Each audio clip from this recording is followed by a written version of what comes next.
અષાઢી બીજની સૌને મારી હૃદયની શુભકામના પાઠવું છું.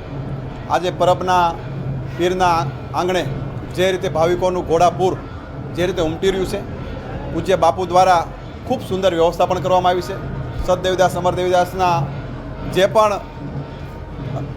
પણ આ લોકો આવતા હોય છે દર્શનાર્થીઓ, એમને ખૂબ મોટા આશીર્વાદ પણ આ સંતો દ્વારા મળતા હોય છે. પણ ખાસ કરીને પરબની જગ્યાના મહંતને અને તમામ સેવકોને હું હૃદયની શુભકામના સાથે એ પણ વિનંતી કરું છું કે સંસ્થા દ્વારા જે વ્યવસ્થા કરવામાં આવી છે એમાં આપણે સૌ સહભાગી પણ બનવા જોઈએ.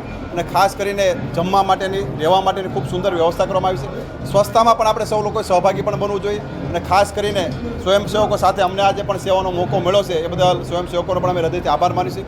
અને પરબના પીરના શરણોમાં વંદન કરું છું, આશીર્વાદ માગું છું કે તમામ જનતા જનાર્દનને આપના આશીર્વાદ કાયમિક માટે મળતા રહે એવી પ્રભુના શરણોમાં પ્રાર્થના કરું છું. સદદેવીદાસ અમર દેવીદાસ સરભંગ આશ્રમ પરબધામ અષાઢી બીજ મહોત્સવ 2026. આ દિવસે અષાઢી બીજના દિવસે માં અમરમાં અને દેવીદાસ બાપુએ ચેતન સમાધિ લીધી. આશરે 400 વર્ષ પહેલાં આ સમાધિ લીધી, ત્યારથી અષાઢી બીજનો મેળો ભરાય છે. આ મેળાની અંદર લાખો, ગણીએ તો 15 થી 20 લાખ શ્રદ્ધાળુઓ આવે છે.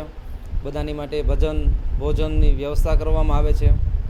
અને દેવીદાસ બાપુ અને અમરમાએ જ્યારે રક્તપિત્તનો રોગ આવ્યો હતો ત્યારે જે સમાજ માણસોને ફેંકી દેતા જંગલમાં અને દરિયામાં નાખી દેતા, એને અહીંયા લઈ આવી અને એની સેવા ચાકરી કરી, એને ખવડાવવા માટે 12 ગાંવ સુધી જોડી ફેરવતા. અને અત્યારે એ જ પરંપરા અમારી આજની તારીખમાં પણ ચાલુ છે કે અહીંયા કોઈ પણ આવે અતિથિ તો એને જમવાની અને રહેવાની વ્યવસ્થા આ સંસ્થા દ્વારા કરવામાં આવે છે. વર્તમાન ગાદીપતિ મહંત ગુરુદેવ શ્રી કૃષ્ણદાસ બાપુ આ પરંપરાને નિભાવી રહ્યા છે.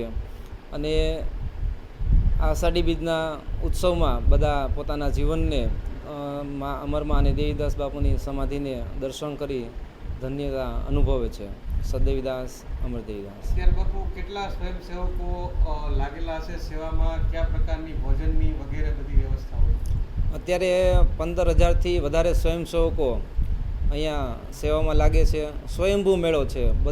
દરેક સ્વયંસેવક પોતે જાતે આવી જાય છે અને પોતાની ફરજ નિભાવે છે.